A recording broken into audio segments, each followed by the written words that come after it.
the medieval church of St Bartholomew the Great at Smithfield, which is the perfect place to take a journey back through time to Tudor London.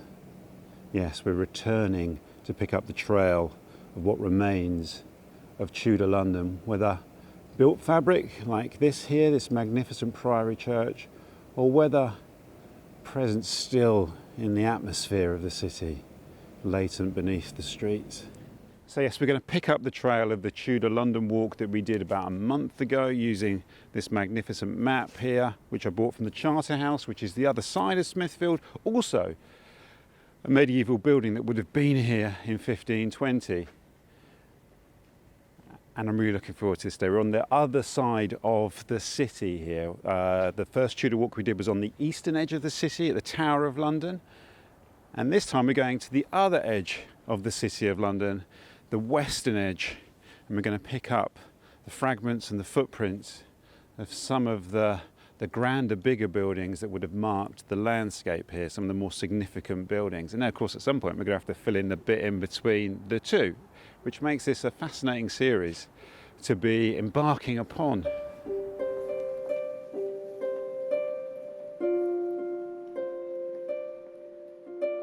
And St Bartholomew's Hospital was also here at the time of the 1520 map that we're going to be guided by once again as we take this journey back through time. It was already old by 1520, both the church and the hospital being established in the 12th century. I know someone will have already gone into the comments and pointed out the William Wallace Memorial. Very different to William Morris. Maybe not, I'm not so sure.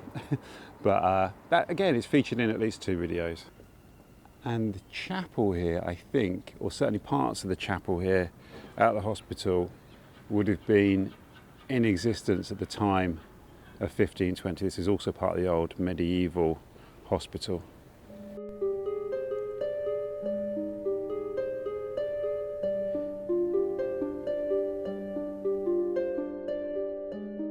So this is where we are here, West Smithfield, and this is the church. You can see as well how big the priory, St Bartholomew's Priory, would have been. And this is a big feature of the landscape of Tudor London that occurs after this map, the date of this map. This map dates from 1520, and then in 1536 you get the start of the dissolution of the monasteries, where this land was often sold cheaply or given away to the supporters or the important courtiers of Henry VIII, one of whom we talked about in the previous video, Thomas Cromwell. No spoilers in this video, so don't worry about that. And often the land was built upon. The masonry was sometimes used on the site, or it was taken to build buildings elsewhere. All sorts of things happened to the land, and it radically changed the landscape of Tudor London as these areas of courtyards and gardens were built upon. And we'll talk about some of the other changes that the dissolution of the monasteries had in London, including on the population, probably you might say most significantly of all. So Pye Corner is on the Tudor map of 1520. Now, it's marked by this statue of the Golden Boy on Pye Corner, which was erected to commemorate the putting out or the staying of the Great Fire of London of 1666, which started at Pudding Lane and was ascribed to the sin of gluttony.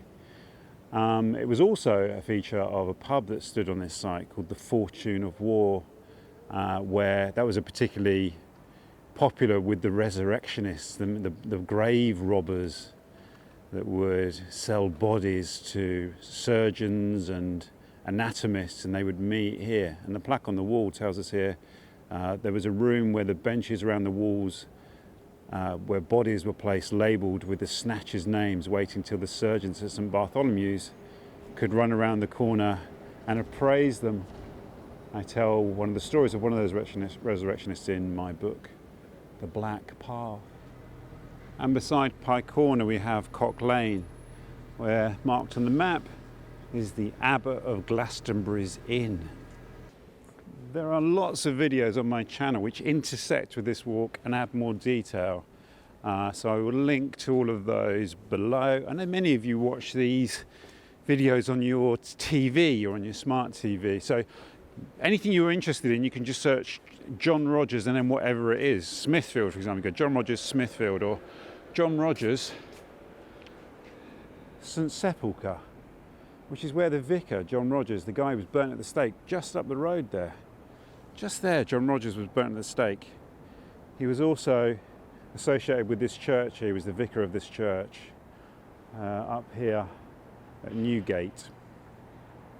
There is so much history just in this one little stretch here, from the Church of St Sepulchre, going up Giltspur Street to Smithfield and St Bart's, and through St Bart's on to the Charterhouse. I mean, just here there's a whole world of London's history.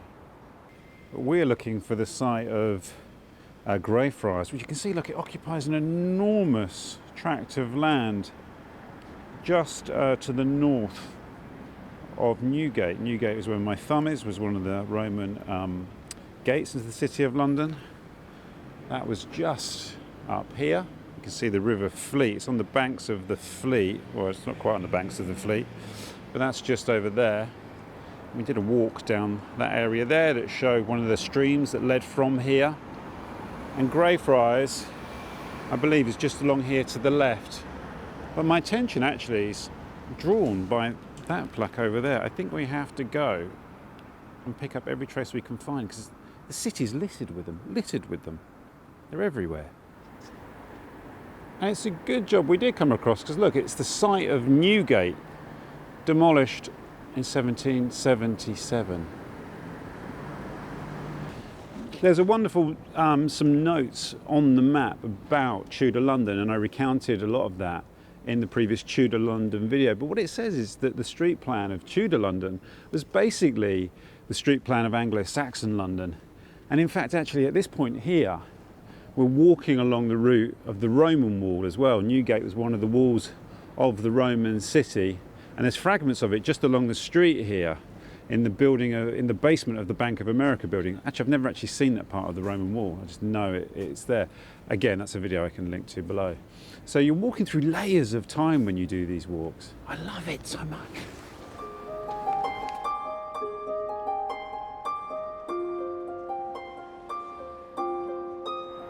Yeah, and this building here is built on the site of Greyfriars Monastery, which is one of the really important buildings of medieval London. And the Greyfriars were one of the first to arrive in London. There was an influx of religious people, of friars, that arrived in London in the 1200s to preach to the poor of the city. The Greyfriars arrived in 1225, as you can see here. And the map shows us what a vast kind of site it was, with gardens and cloisters and chapels, and there have been all sorts of other things going on in this building here. It's also where I believe a spring as well rose in the grounds that fed the River Fleet.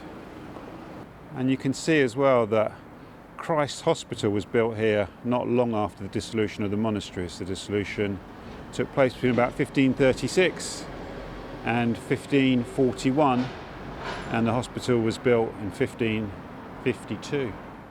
And the priory was initially established on Stinking Lane, which would have run just to the left of the frame here. It was sort of opposite Warwick Lane. Warwick Lane is still in existence on the other side of the street, and Stinking Lane is just here, would have run through where this building is today. And Stinking Lane was so called because this was an area of butcher's shambles. It's words like that you can't resist, can you? Butcher's shambles all round here, where they were just throwing their offal away. And among the buildings within the priory, there was a vast church which was later rebuilt by Sir Christoffer Wren, but then basically completely burnt down in the Great Fire of London. But also an incredible library of theological texts that was rivalled only by the great libraries at Oxford. And here we have the plaque for Christchurch Greyfriars, which was the Wren Church destroyed by fire bombs in December 1940.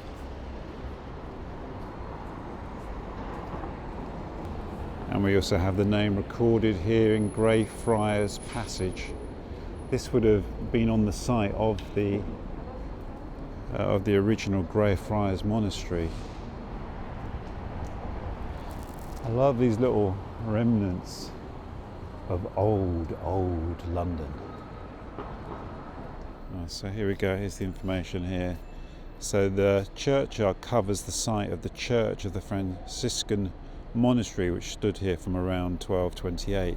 The original church was demolished in 1306 and a new one built in 1325.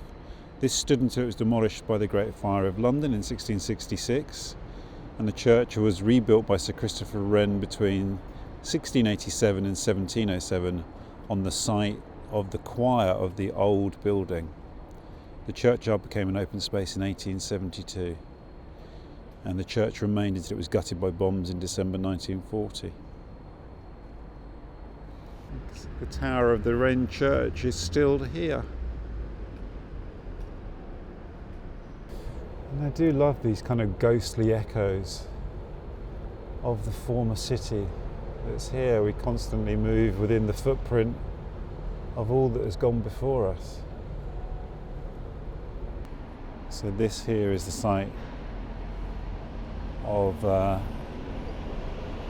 church of the Franciscan monastery here.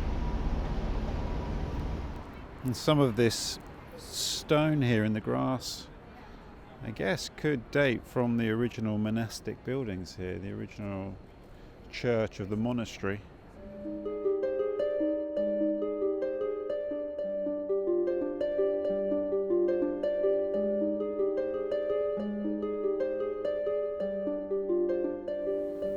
So we'll go down Warwick Lane as one of the streets of Tudor London, and the next site we really want to go to, Blackfriars.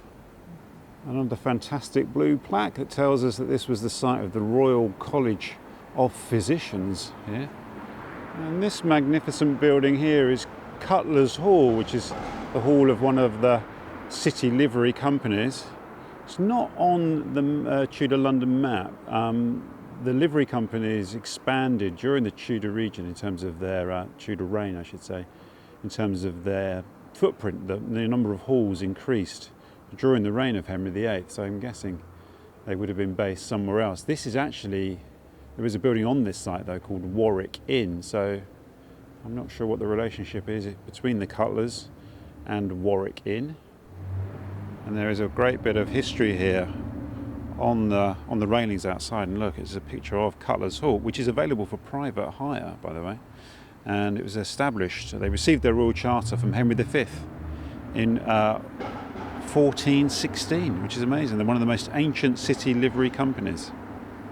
It's funny when you walk around the city using a map like this, which is over 500 years old, and well, the map itself isn't. You know what I mean? And it just makes you look at familiar places in a completely different way.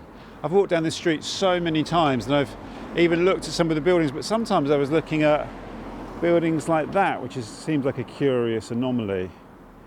You know, a very modern patch, and there are actually some interesting features through here. These are religious buildings, I believe, and you just see the city differently. I think we have to go and have a look at that. I think I've looked at it, but I've been in there in the past. This is Amen Court. Either put the information on the screen or I'll do it as a voiceover. This is Amen Corner, which is on the medieval map, on the 1520 map I should say, as Amen Lane. And here we have Paternoster Lane, which takes us into Paternoster Square, and we're right beside St Paul's Cathedral here. It's only the second time I've actually taken this map out and used it, and I've nearly destroyed it. But you can see there, just to the, you probably can't see, but you've got St Paul's Cathedral, impossible to miss. And just next to St Paul's Cathedral, off Paternoster Lane, we have the Bishop of London's Palace. which would have been just over there to the right, behind that sort of Thomas Heatherwick statue there, which is actually a ventilation shaft, I believe, for the underground. The majesty of St Paul's Cathedral, which is slightly destroyed by the presence of this horrendously loud tourist bus.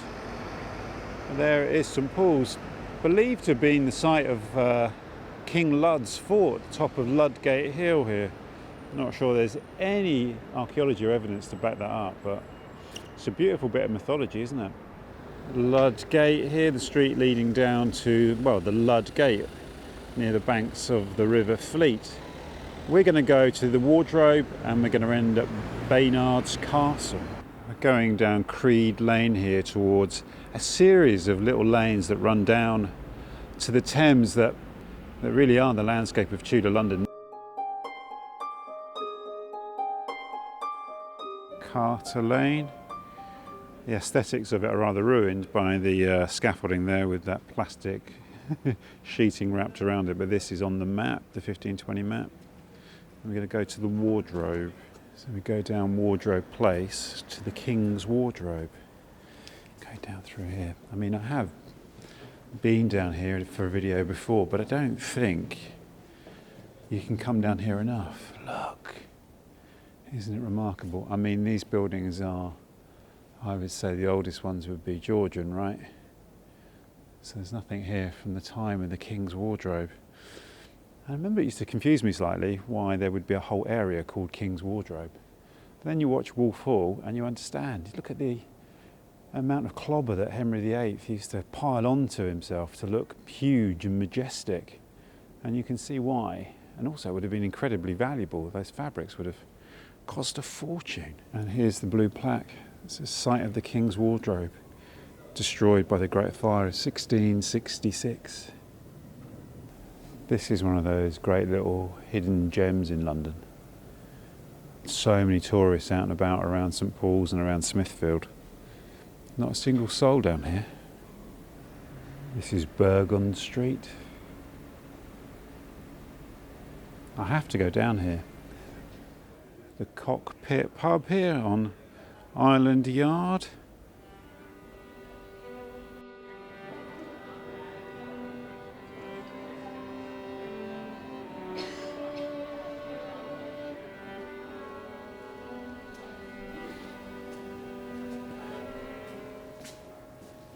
This is Island Yard here. I'm facing back towards the Wardrobe. Carter Lane is to my left. On Burgon Street, and according to the map, everything between kind of here, the Wardrobe, and the Fleet was the grounds and the land of the Blackfriars, the Blackfriars Priory, that give their name to the area. Blackfriars, Blackfriars Bridge, Blackfriars Station. Let's go and see what other imprint we can see, apart from the Blackfriars pub, which had been closed for a while.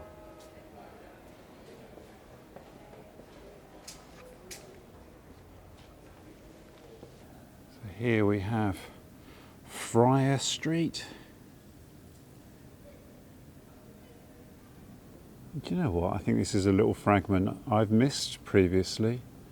This is St Anne's, Blackfriars, Island Yard, and you can see, look, it's a little churchyard. I'm guessing the remains of St Anne's church on the site. Possibly, though, a fragment of the old Blackfriars Priory. And look, we have some old stonework here as well. I returned in the daylight to have a look at this wall here, this piece of wall that could be some of the masonry from the original Blackfriars Monastery, the Dominican monastery which occupied this site. And it's a really beautiful little spot. The church itself, St Anne's, was burnt down in the Great Fire of 1666. This is Playhouse Yard. So I'm wondering if Playhouse Yard here is so called because of the great actor-manager James Burbage, who started London's first theatre. I think the theatre is London's first purpose-built playhouse, before Shakespeare, contemporary Shakespeare though. And he briefly set up a theatre in the old Dominican Friary, I've made a note here actually, which part of the Dominican Friary, it kind of tickled me a little bit, in the refectory of the old Dominican Friary, of Blackfriars, until the city authorities cracked down on him because they saw it as being a place of vice where all sorts of ne'er-do-wells gathered and all sorts of other things went on, which is what we know about Tudor theatre and later Elizabethan theatre. And of course, Burbage then crosses the river and starts his theatre on the other side of the Thames in Southwark, where you were free to do whatever you wanted, and that's where all sorts of things went on. And about a year ago I made a video down there at Bankside talking about that part of the history. So I'm guessing Playhouse Yard here must be where Burbage's playhouse was. I'm making an inference there, but I like that idea. Although Burbage's Blackfriars Theatre comes at the end of the Tudor age, opening in 1596, it had a significant impact on theatre in London at the beginning of the Stuart period. The theatre produced plays by a number of the most talented young dramatists of the age, including Thomas Middleton, Ben Jonson, and premiered plays by Beaumont and Fletcher. None other than William Shakespeare was involved in the venture and bought the old Blackfriars Gatehouse in Island Yard for £140 in 1613. The gatehouse remained in Shakespeare's family after his death 3 years later. A plaque on the corner of Island Yard marks the site. A copy of the deed is framed in the gallery of St Andrew's by the Wardrobe, opposite Shakespeare's old property, and there's also a Shakespeare Memorial in the church.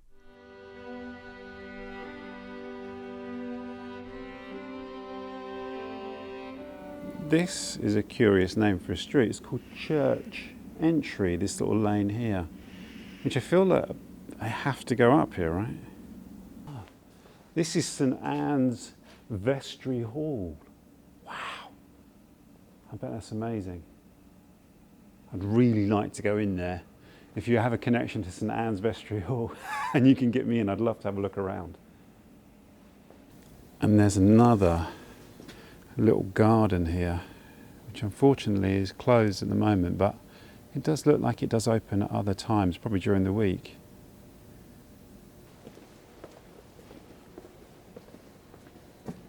Right. There is some information here. It says, on this plat of land stood in the Middle Ages part of the preaching nave of the church of the great Dominican Priory, Blackfriars. There you go. The choir lay on the other side of the church entry. That's why it's called Church Entry. And the name Church Entry indicates the usual passage between the nave and the chancel, passing north and south between the steeple in the planning of a friar's church, and the nave had 7 bays and measured 114 feet by 60 feet. The priory, founded in 1278, was dissolved in 1538 by our old friend Thomas Cromwell. And subsequently this plot was used as a churchyard for the parish of St Anne Blackfriars. It was closed for the burials in 1849 by arrangement with the rector and church wardens. The site has been maintained since 1964 by the City Corporation. Never been here before. And the Blackfriars were the first bunch of religious people, friars, monks, to come to London. And they arrived in 1221. And it's interesting, that idea of London as a place where basically Christian missionaries were sent to preach to the poor of the area, which is fascinating, isn't it? After the dissolution of the monasteries, 1536 to 1541, in this case 1538, what that meant was the religious people, the nuns, the monks, the friars, they were turfed out. Some of them went to the continent to continue their religious work, but lots of the others just entered the population. They got married, they started families, but of course now they needed somewhere to live because they no longer had any housing here. So that partly led to the property boom that happened after the dissolution of the monasteries. But of course now the land was in the hands of a select group of wealthy individuals, favourites of Henry VIII. It's an interesting time in London's history, and I've talked before about the population explosion that happened between the time when Henry came to the throne and the end. By 1600, the population of London had risen from somewhere around 50,000. I've got the figures written down in my notebook here actually, rather than just try and trust it to memory. It rose from, in 1563, population was 90,000, and by 1600, less than 40 years later, it had more than doubled to 200,000. Although a lot of those people were living to the east of the White Tower, the Tower of London. We're going to find a couple more fragments, if we can, or one more fragment of the old Blackfriars, and then I think we'll wrap it up, because although the city comes alive in the dark, and I love walking around here, it's not so great for filming. It is and it isn't. I don't know, what do you think?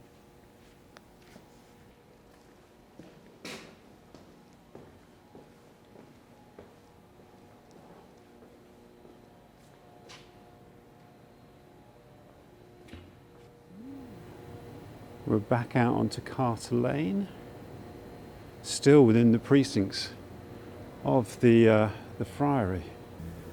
Look at this, Carter Court here. How romantic! We've got to go for a look.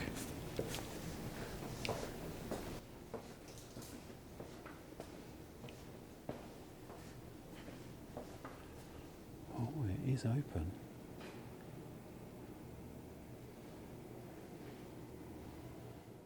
And look at the texture of these walls here with these wooden beams.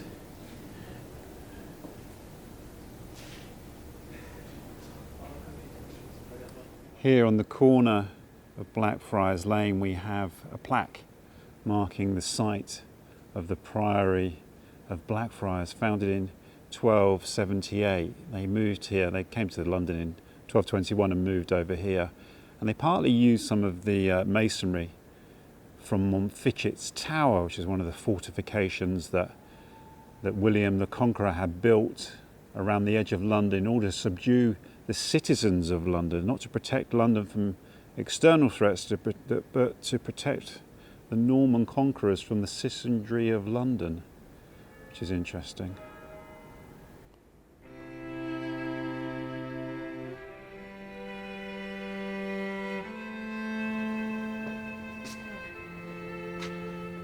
So this is an incredibly important spot, not just in the history of London, but in the history of the entire country, and you might say it goes beyond that, because it's here at Blackfriars that in 1529 the divorce proceedings between Henry VIII and Catherine of Aragon took place, which leads to Henry becoming the head of the church in England and sets off a chain of momentous historic events. And it happened here at Blackfriars.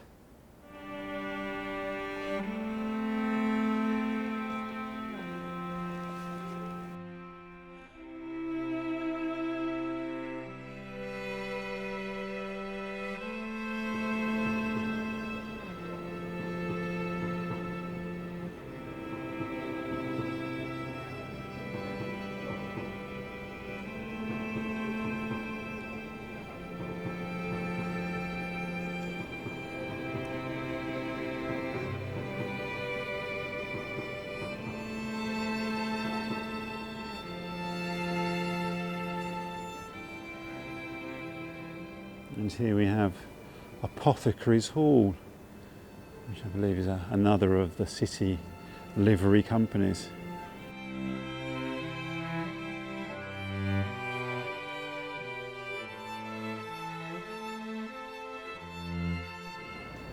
I think the majestic Blackfriars pub here is the perfect place to end this walk, this continuation of the exploration of the landscape of Tudor London. And we've got so much more to go. Well, thank you for joining me on part 2 of our exploration of the landscape of Tudor London using the wonderful 1520 map. I really enjoyed that, and I think in some respects the darkness brings the old city to life. As you know, we haven't got so much visual information of the contemporary city to blind us from what is actually still here in the brickwork and beneath our feet and within the kind of spirit of the city. I love this so much. It does feel like time travel for me. And you can see already I was going to go to the Bridewell, which is just over the road. I have been to the Bridewell before, but been reading a little bit more about it, and Baynard's Castle, and there's so much more. We've got a whole chunk.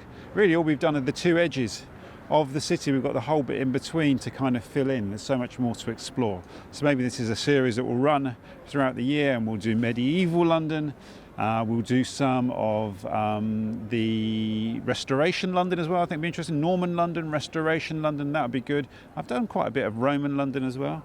So there's lots of walking. There's lots already. We've got a real template. It's at least 1 or 2 series to run through the year. Well, I'm on about 1 or 2 series. We've got several series to run through the year. I'm going to make a video, I think, where I talk about my plans for the year ahead. That'll probably be a pub chat. In fact, it may have even been uploaded before this one, perhaps. But that will be there, and I'd love to hear what you'd like to see on the channel in 2025, which is going to be an amazing year of walks. So, question is, do I go for a pint in the Blackfriar, or do I go back to Leytonstone? It's over the meadow, over the stream, it's where I am going and where I have been. It's been a long day now, it's time for a beer, and now for home, of course I must steer. It's over the meadow, over the stream, I hope you are pleased with what you have seen.